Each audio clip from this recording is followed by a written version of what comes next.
So for the final layer of our cutting object, we want to create some radial planes that go along the entire surface of the geometry. So something like this. Okay, so I will just simply create a tube, and I'll show you what I mean in a second. So let's maybe just template the sliced geometry and preview our tube. So we want to create a tube, and maybe I'll set the radius here. Let's just increase this maybe to a value of 2. And just give this a little bit of height and increase the columns. And I want to multiply it and increase the scale each time we multiply this. So I will drop down an add and create a single point right in the center of our world. And I will drop a point to replicate node. And I want to create 7 copies of this node, and I want all of these points to be in place. So essentially, we can see here that we have 7 points, and they are all right in the center of the world.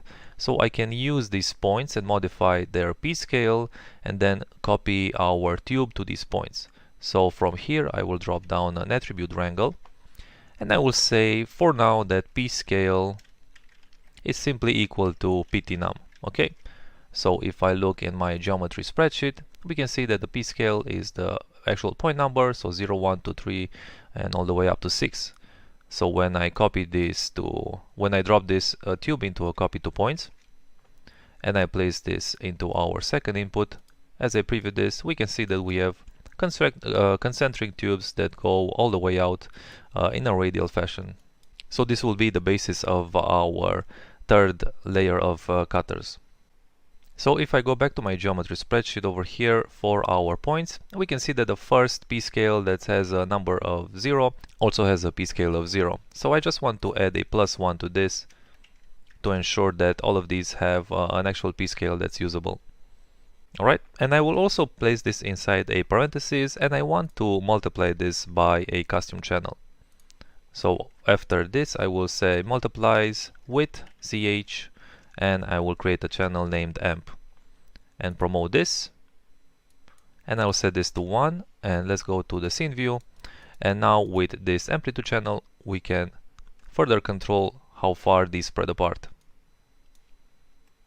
Okay, so over here we can change the number, so how many copies we want by changing these points per point, but I'll just leave this at 7, and let's maybe increase the p-scale a little bit more. And we will need to remesh this just so we have consistent geometry that we can then modify with noises. The thing we can do here is optimize this geometry a little bit. So we don't want to work with so much geometry in the y-axis, because this is only relevant where it intersects with our surface geometry that we want to cut. So instead of setting the size by using the p-scale attribute, I want to use the scale attribute, which is a vector attribute that takes 3 values, right? So I will turn this p-scale into a float variable, and I will say instead of at p-scale, I will type float.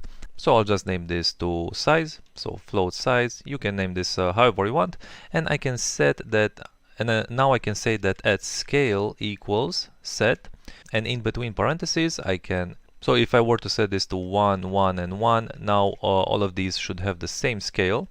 But instead of setting it 1 on the x-axis, I will set this to size. And also on the z-axis, I will set this to size. So now the x and z values of this scale are going to be set by this float variable that's increasing with each point. And the y value will be a constant value of 1. So again, we just need these tubes to be roughly outside of the geometry here. So from here I can drop this into a remesh, and maybe I can increase the iterations here to 10 just so we have a little bit more consistent geometry. Alright, and maybe decrease the target size to, let's say, 0.15.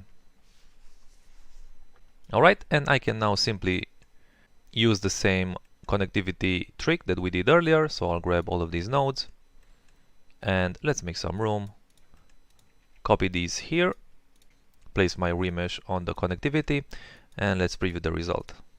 Okay, so here I want the big noise to have a much greater effect on these planes. So I will disable the small noise, and let's only concentrate on the big noise. and maybe drop down the frequency here and the roughness as well, and just really increase the amplitude here. Let's decrease the frequency all the way, maybe to 0.3 or something like this. Okay, so I want to make sure that these cutters are not noticeably circular. So maybe increase the amplitude even more, decrease the frequency and the roughness, and increase the amplitude.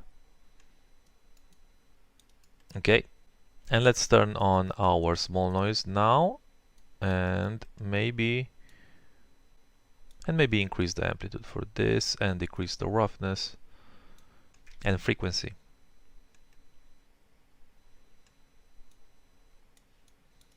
Okay, so I think this will be fine. So now we can merge this also into our chain here. Let's make some room. And here in this merge, I also want to merge our new cutter object. Okay, and we will clean this up in a bit just so it makes sense.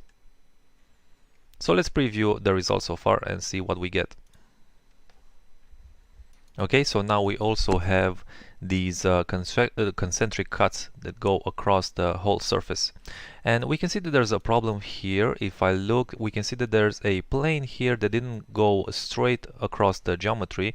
So if I template my third layers of cutters, right, the one that we just created, we can see that this is the problem that's happening here, that the noise is pushing it on the y-axis all the way down inside the geometry, and so as a result this surface doesn't no longer completely intersects the geometry. So let's maybe go to our noise over here and let's untemplate this. So we can see that this is what's happening, is that the noise is being pushed across the y-axis a little bit too much, and we can go inside the attribute VOP and we can scale the amount that this noise has on the y-axis. If I simply multiply this vector, so I will drop down a multiply, let's create a constant here from our input 2, and this will be a 3-float constant, and I will set this constant to 1, 0 and 1. So now I essentially nullified this flow noise vector that we get on the y-axis. So as I turn this multiply on and off, we can see the result. Alright, let's go back and let's go ahead and refracture our piece. Okay, so now we no longer get that weird intersection error, and we can preview this, and we can see that the cutters are going straight across the geometry, and we have a complete intersection. Let's maybe go ahead and arrange some of these nodes a little bit.